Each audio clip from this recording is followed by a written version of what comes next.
Dear student, today we are going to start new chapter, chapter number 5, major domain of the earth.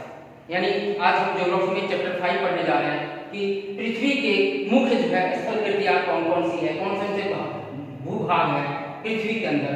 तो हम यहाँ पर देखेंगे कि lithosphere, atmosphere, hydrosphere and biosphere, ये main आपकी टॉपिक है और इसके एक्सप्लेनेशन हमें आपको यहाँ पे बताना है। ठीक है, तो सबसे पहले हम देखेंगे कि the earth is the only planet which has life, यानी जितने भी 8 प्लेनेट हैं, मरकरी, जुपिटर, सैटर्न, नेपच्यून, जितने भी हैं उनमें पृथ्वी का अनोखा ग्रह, यूनिक प्लेनेट माना जाता है। क्यों?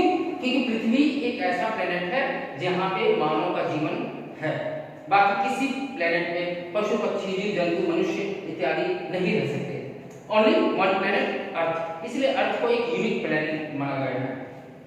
Human being can live here because the life sustaining element of land, water and air are present on the earth, यानी कि यहाँ पे वायु है, जल है, मृदा है, मानव को सर्वाइव करने के लिए भोजन है, यहाँ पे ऑक्सीजन है, इन्हीं कारणों से यहाँ पे लाइफ सर्वाइव है।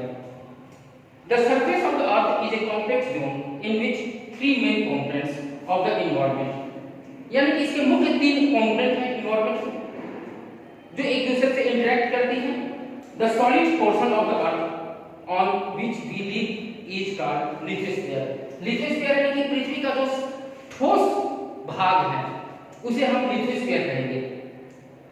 The gases layer that surrounded the earth, पृथ्वी के पास जो गैस का लेयर है उसे हम एटमॉस्फेयर कहेंगे। And water cover a very big area, बहुत बड़े क्षेत्र में जो जल का जो क्षेत्र है कवर करता है पृथ्वी का अधिक से अधिक एरिया, तो उसे हम हाइड्रोस्फीयर कहेंगे। और लास्ट है biosphere, is a narrow zone where we find land, water and air. और ये तीनों लैंड, एयर एंड वाटर, ये तीनों जहां मिलेगा उसे हम कहेंगे बायोस्फीयर, यानी कि जैव मंडल। तो सबसे पहले हम पढ़ेंगे लिथोस्फीयर के बारे में। Lithosphere The solid portion of the earth is called lithosphere, ये इसकी डेफिनेशन है, note down.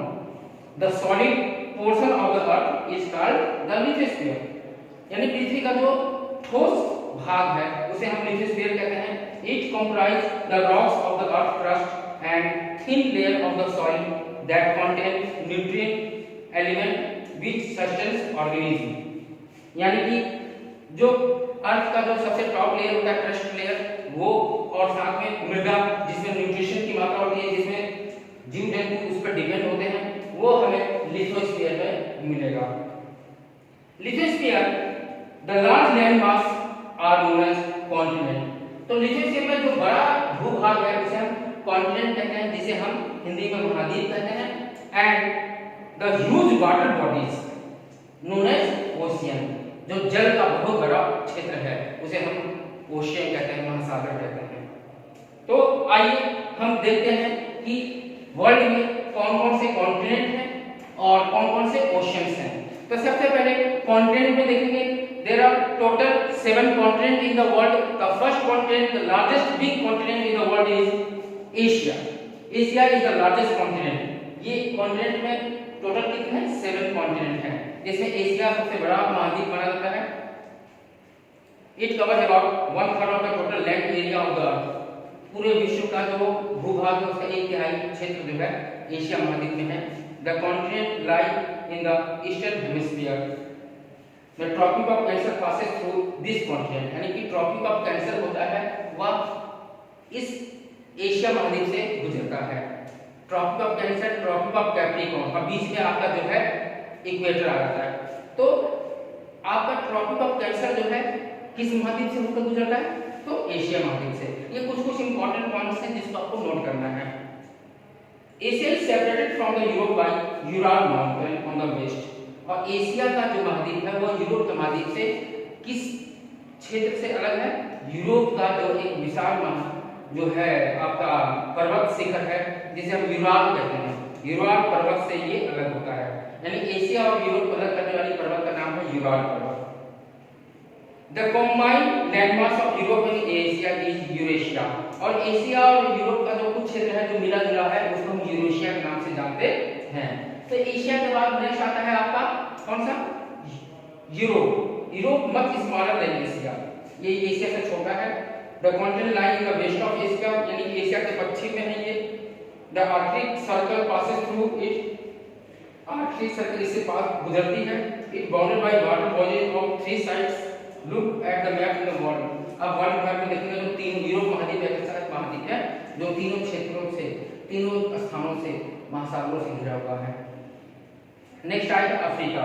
Africa is the second largest, first largest है एशिया, आपको बता चुके हैं। सेकंड लार्जेस्ट कॉन्टिनेंट है आपका Africa after Asia. The equator 0 degree latitude run almost through the middle of the continent, यानी कि अफ्रीका के बिल्कुल बीचों बीच से जो है इक्वेटर 0 डिग्री जो होती है वो लाइन, इक्वेटर की लाइन अफ्रीका से होकर गुजरती है। इंपॉर्टेंट पॉइंट नोट कर लीजिए। A large part of Africa lie in northern hemisphere, और अफ्रीका ही एक ऐसा महाद्वीप है जो दोनों हेमिस्फीयर में आता है, उसका अधिक से अधिक हिस्सा नॉर्दर्न हेमिस्फीयर में आता है। You will find that it is only the continent through which the Tropic of Cancer and Equator and Tropic of Capricorn passes, यानी अफ्रीका ही एक ऐसा महाद्वीप है जिसमें तीनों रेखाएं वहां से होकर गुजरती है। ट्रॉपिक ऑफ कैंसर भी, ट्रॉपिक ऑफ कैप्रिकॉर्न भी और इक्वेटर भी, तीन। Tropic of Cancer and Capricorn 23.5 degree से गुजरती है, और 0 डिग्री से कौन गुजरता है आपका ये इक्वेटर। तो इस तरह से एग्जाम में क्वेश्चन आ सकते हैं कि वो कौन से कॉन्टिनेंट है, कौन से महाद्वीप है जो जहां पे जो है तीन लाइनें जो है लाइनें गुजरती हैं, Tropic of Cancer, Capricorn and equator. तो आप लिखेंगे अफ्रीका। सहारा डेजर्ट जो है विश्व का सबसे बड़ा जो है डेजर्ट है जो अफ्रीका महाद्वीप में है, ठीक है। और यहाँ पे नील नदी जो है अफ्रीका की सबसे लंबी नदी मानी जाती है। नेक्स्ट जो है हम आपको बताते हैं नॉर्थ अमेरिका के बारे में। North America this is the third largest continent of the world, ये विश्व का तीसरा महाद्वीप है बड़ा। South it is linked to South America by a narrow strip land is called Strait of Panama. Panama का जो स्ट्रिप एरिया है वहां से एक छोटी सी पट्टी से ये जुड़ा हुआ है नॉर्थ अमेरिका, ठीक है। साउथ अमेरिका से कौन सा, straight of Panama. The continent lie completely in the northern and western hemisphere, ये उत्तर और पश्चिमी हेमिस्फीयर में ये उत्तरी अमेरिका आता है। तीन महासागर जो है इन महाद्वीपों को घेरे हुए हैं नॉर्थ अमेरिका को। नॉर्थ अमेरिका का बात हम आते हैं तो south America. South America lie mostly in the southern hemisphere. दक्षिणी अमेरिका दक्षिणी गोलार्ध में है, which two oceans surrounded it on the east and west, पूरब पश्चिम में दो महासागर हैं इसके।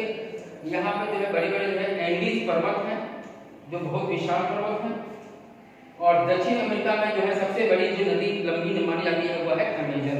इंपॉर्टेंट पॉइंट है, ये नोट कर लीजिए अमेजन। ऑस्ट्रेलिया नेक्स्ट महाद्वीप इज द स्मॉलेस्ट कॉन्टिनेंट, विश्व का सबसे छोटा महाद्वीप है। Lies entirely in the southern hemisphere, ये पूरी तरह से जो है साउदर्न हेमिस्फीयर में है। It's surrounded on all sides of the oceans sea, इसलिए आइलैंड कॉन्टिनेंट, इसे आइलैंड कॉन्टिनेंट इसलिए कहते हैं क्योंकि चारों तरफ से समुद्रों से ही घिरा हुआ है, ठीक है। कि कोई भी देश की बाउंड्री लैंड एरिया इससे टच में नहीं है, चारों तरफ सागरों से महासागरों से घिरा हुआ है। लास्ट महाद्वीप आता है अंटार्कटिका जो 7th कॉन्टिनेंट है, इस साउदर्न हेमिस्फीयर, ये भी साउदर्न हेमिस्फीयर में है। The South Pole lie almost at the centre of the continent at is the as it is located in the south polar region, it predominantly covered with the thick ice sheets.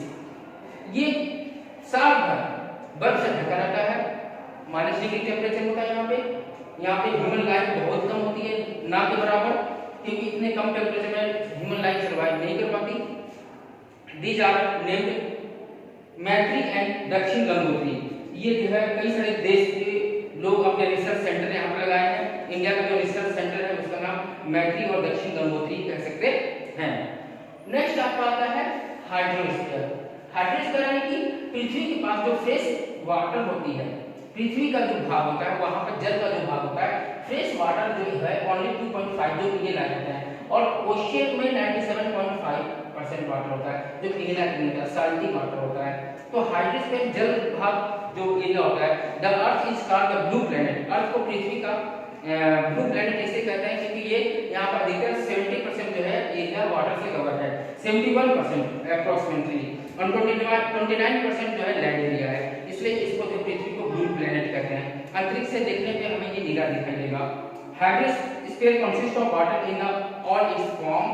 as running water in ocean river and it in lakes, ice and glacier, underground water and the water vapor in atmosphere all comprise the hydrosphere।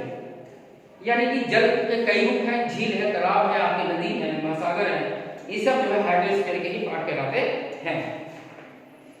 Next आते हैं आपका जो है, अब यहाँ पे hydrosphere में जो है यहाँ पे ओशियन बेसिस में हम देखेंगे, यहाँ पे हाइड्रो से रिलेटेड ओशियन है, यहाँ पे north America, south America, Europe, Asia, Africa, Australia और अंटार्कटिका, ये 7 महाद्वीप हैं। ओशियन में देखा जाए महासागर, तो यहाँ पे टोटल जो है डीपेस्ट या there are 3 main ocean water and waves. Pacific Ocean जिसे प्रशांत महासागर कहते हैं, अटलांटिक ओशियन, इंडियन ओशियन जिसे हिंद महासागर कहते हैं, south ocean and Arctic ocean. ठीक है, इन सब का वॉल्यूम वाटर का जो है सब में अलग अलग है। The Pacific ocean is the largest ocean, यानी कि पैसिफिक ओशियन जो है विश्व का सबसे बड़ा महासागर माना जाता है, प्रशांत महासागर। It spread over 1/3 of the अर्थ, ये 1/3 ऑफ द अर्थ यानी पृथ्वी का 1/3 भाग में इसका विस्तार है। Merina trench is the deepest part of the earth lie in the Pacific ocean, और विश्व का सबसे गहनतम बिंदु अगर देखा जाए तो वो है मेरिना ट्रेंच जो प्रशांत महासागर में है। The Pacific ocean is almost circular in shape, इसका आकार कैसा है? सर्कुलर, गोलाकार है। Asia, Australia, north and south America surrounded, यानी कि सब देश, ये सब महाद्वीप जो है इनसे घिरे हुए हैं। किस महासागर से? किस महासागर से? आपका पैसिफिक ओशियन से, प्रशांत महासागर से, ध्यान दीजिएगा। Atlantic ocean is the second largest ocean in the world, इसका शेप एस टाइप का है। ठीक है, पैसिफिक ओशियन का ओश सर्कुलर है और जो आपका अटलांटिक है उसका एस शेप है। It flanked by the north and south America in western side, Europe, Africa on the eastern side. The portion of Atlantic Ocean is highly indented. This irregular, indented coastline provide ideal location for natural harbor and port। यहाँ प्राकृतिक बंदरगाह में देखने को मिलता है कि यहाँ पे ऐसा इसका बनावट है प्राकृतिक रूप से कि यहाँ पर जो है कई सारे इंटरनेशनल वाटर बॉडीज के द्वारा ट्रेड होते हैं। नेक्स्ट अगर आप देखा जाए तो इसके बाद आर्कटिक ओशियन आता है। Arctic Ocean surrounded the North pole.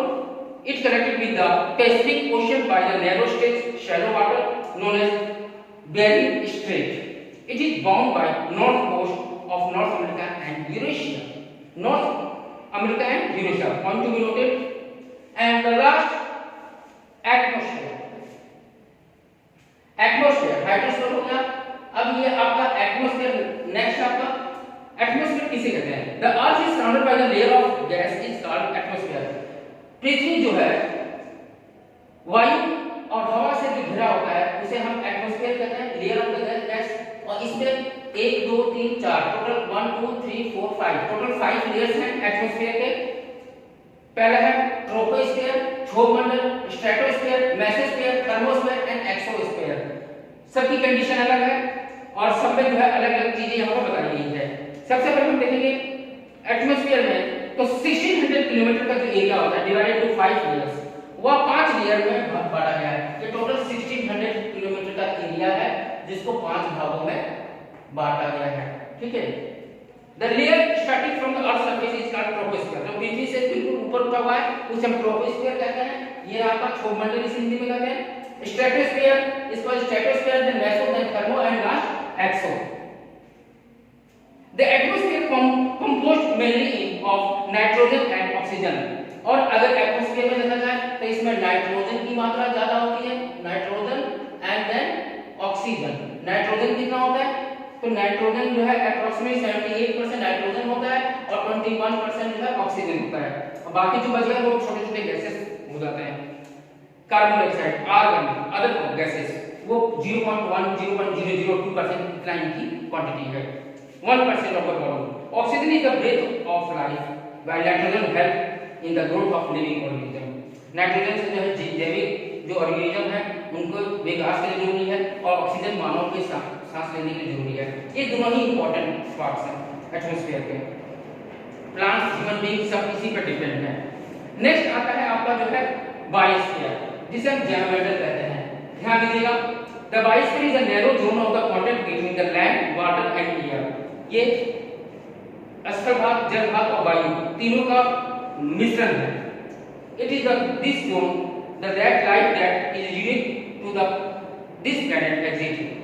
There are several species of organism that inside microbes and bacteria in huge mammals. यहाँ पे कई सारे जीव जंतु रहते हैं, मनुष्य रहते हैं, पशु पक्षी रहते हैं, ठीक है।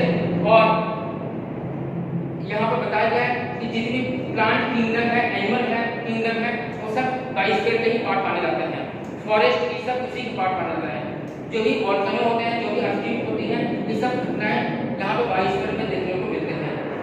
इंडस्ट्री के द्वारा जो गैसेस, पॉइजनस गैसेस CO2 निकलते हैं, वो जो हार्मफुल होते हैं एनवायरनमेंट के लिए, वो बायोस्फीयर में ही जाके मिल जाते हैं, ठीक है, जो ग्लोबल वार्मिंग का कारण बनते हैं। तो इस तरह से हमें जो है, हमें अपने एटमॉस्फेयर को, हमें अपने बायोस्फीयर को कंजर्व